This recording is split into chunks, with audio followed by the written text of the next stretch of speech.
Going to see a chiropractor was something that a good friend of mine suggested I do, purely because I'd been having some niggling issues. I wouldn't call them full-on injuries, but issues that were causing me a bit of pain and discomfort. And actually, a chiropractor,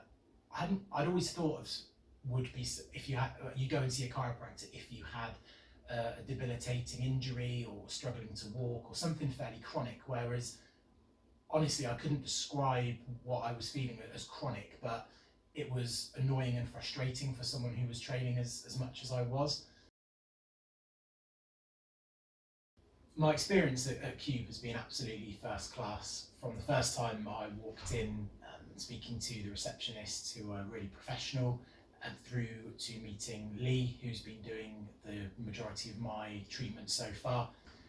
My first impressions of Lee, who's my chiropractor here at Kube, were very professional and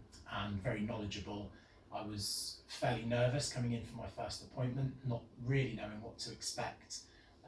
but Lee made me feel at ease very, very quickly through his professional approach and knowledge.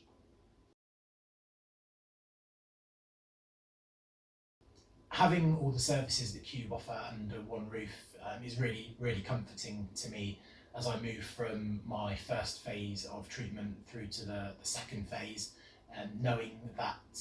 I don't need to re-explain my story and how I've got the issues I've got is personally, I find that brilliant, and I really feel like I can trust the staff at Kube as I move through my rehabilitation. What I'm most looking forward to for 2021 is moving into the rehabilitation phase of my treatment and seeing how that will translate into a big training block in the spring, and also into competitions I've got coming up in spring and summer of 2021.